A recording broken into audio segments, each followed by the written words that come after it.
No, you're good, bro. Yeah, sure. Fucking weirdo. Just do it for the ladies. He's looking for a lady. He's open for a lady, say that. Oh, hey, I didn't think about that. You know? Get more women viewers. We gotta get clicks here. Hey, that's right. James, how does it feel being the best looking man in MMA? You know, it's fucking hard work, bro. But somebody at the end of the day has to take the title. And I already got best dressed on the show, so I'm going to take best look. James, thoughts on the performance? You went out there and obviously dominated this fight. Is that how you kind of expected things to go in this one? Yeah, I mean, Tom's tough. I was really, I always look for the finish, and I think if you guys have ever interviewed me before, everybody here knows that that I try to be exciting. I'm an entertainer. I'm not a fighter. I'm an entertainer. I come out and I try to entertain the crowd. I would much rather lose an exciting fight than win a boring one. And I'm disappointed in certain aspects of the fight. I just felt like he was doing a really good job. I threw a kick early, caught it, took me down, you know, got my back, and everybody's going crazy. You know, he's not the only black belt in the UFC, but he is dangerous there, and I have to respect that. So, once again, it just goes back to I want to entertain, I want to be exciting, and it kind of sucked because I wasn't able to take the risks that I normally would like to.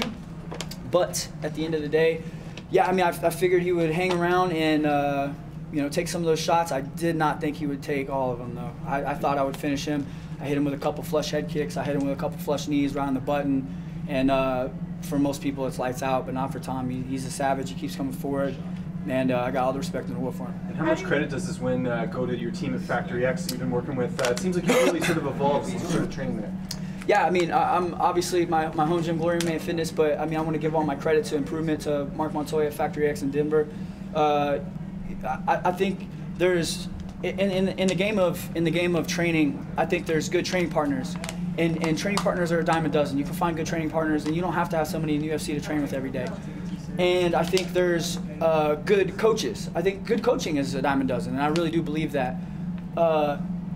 And I think where people are missing the mark is I think very rare is there's a diamond in the rough when you find good leadership.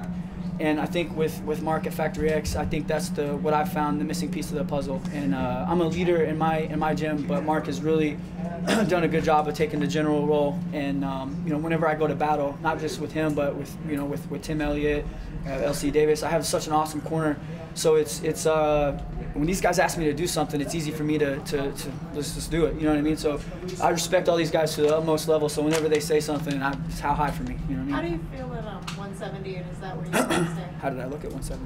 It looked like you had a healthier gut, like you weren't. Yeah, 55 is hard for me to make. 55, I'm walking around probably 190-ish when I'm training, and you know I don't stop training. I'm always in the gym, so you know 190 is hard to make to 55. It takes probably 2 solid months, you know, 6 weeks tough. But I have my 12-year-old sister lives with me now, and I have a 2-year-old daughter, so my quality of life at home just. It's not there, you know, and you know, I really enjoy spending time with them. I want to be able to take them out to eat whenever I want, and you know, 70, I still cut 15 pounds to make 70, you know, so it's not like I'm just walking in at 170. I bet I was 190 pounds when I fought tonight. So. How excited was your family when you came back from the Ultimate Fighter? I mean, you've got quite a brood there. What's that been like for you emotionally? Yeah, it's tough. You know, it's. I said this before. The Ultimate Fighter is what you make of it. If you go on that show with a shitty attitude, and you don't have any goals set, you don't have any aspirations other than to win that show, you're going to lose. And I went in there with goals. I had multiple goals, and I know the best fighter doesn't always win that show. It's been proven time and time again. And the #1 pick and all that shit, that goes out the window. None of that matters there. That show is a different beast. And I was battling staph infection, which if you guys, you know, that I had staph infection when I fought Jesse. Didn't know about it. I was in the hospital the next day after fighting him. My eye was jacked. But these aren't excuses. This is the Ultimate Fighter. That's why it's such a beast. So, you know, I was happy to be home, and it's a different animal. You know what I mean? Being away from your family, no contact, no communication. You have to be headstrong. So I went in that show with goals and aspirations, regardless if I won or lost, and I'm definitely taking advantage of those. I'm getting a lot of opportunities. I'm getting a lot of exposure. I mean, look at you guys right here. You know what I mean?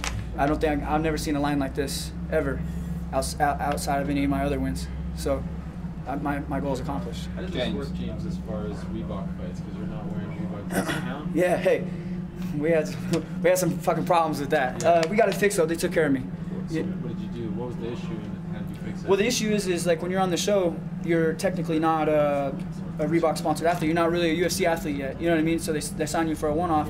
I was already on contract though, so the issue was they wanted me to wear the Ultimate Fighter stuff, which I was fine with, but I still want to get paid the Reebok money, which they made it right, and they said, hey, you'll still get your Reebok money. But that was for a small minute, that was not a problem, but it potentially could have been. But we nipped it in the butt. The UFC took care of me like they should have. So all the fights on the show, do they count? They do not count. But this one does?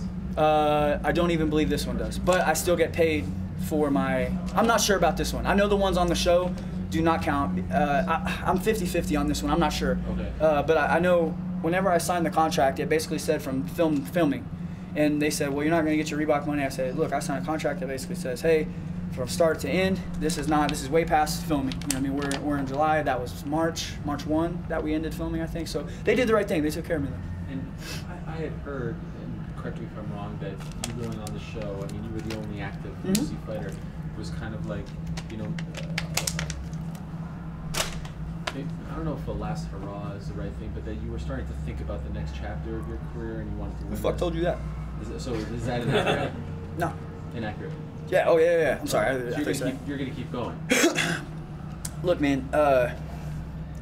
I'm a businessman, and I'm an entertainer. And as long as this sport is making me happy, this is I'm in a different position than a lot of these guys. I don't need to fight. And people say that's not a good thing, blah, blah. I don't give a shit what people say. I like to compete. I'm a competitor. I compete in business. I compete here. And as long as this is a good business venture for me, I'm going to keep fighting. I love to fight. I love to compete. I don't have any reason. I'm on a 3-fight win streak in the UFC. I don't have any reason to quit right now. If for some reason this stops being fun to me, I got no problem walking away from it yesterday. So I love to compete, and I'm still improving. You know, I've been in this game for 11 years. I have over 50 fights, amateur and pro.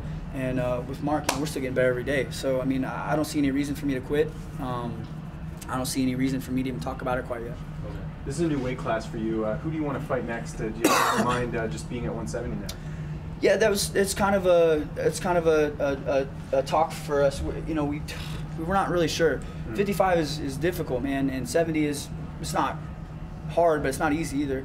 So I don't really know. I think we're gonna try one at 170. And I talked to Sean and I said, hey man, like, give me some fun matchups. You know, don't give me some bullshit ass wrestler that's gonna try to land me. Give me fun. You know what I mean? Like, I'm an entertainer.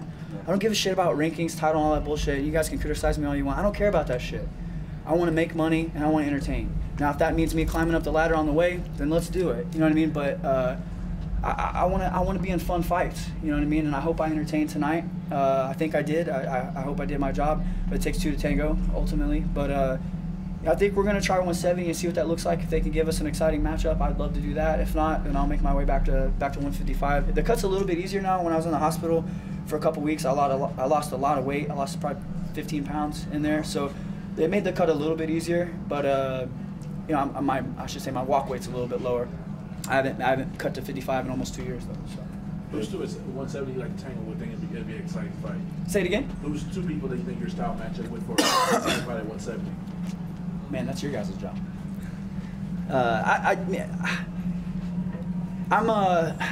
Like I said, I just want to entertain, man. There's guys that I like to strike.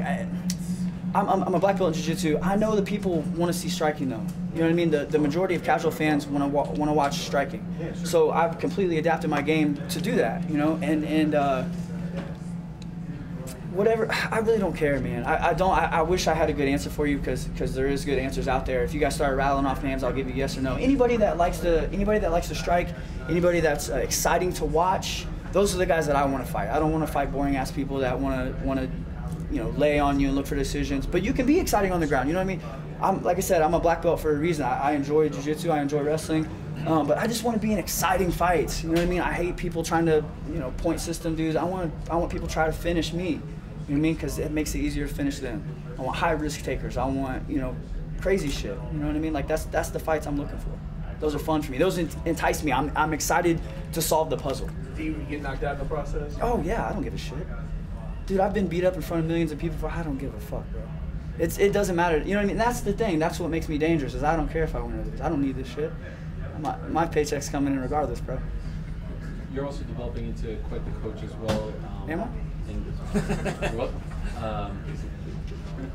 Interesting situation scenario with Megan Anderson. Very. And you were on from her for a while as you guys started to click, and then she was going to get this title fight.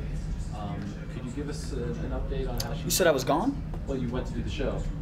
Oh yeah. That was way before the. No, I know it was before, but I mean, you're one of her main coaches, Correct. right? And you can be with her for at least what, 6 weeks? Yeah, it was 6 weeks.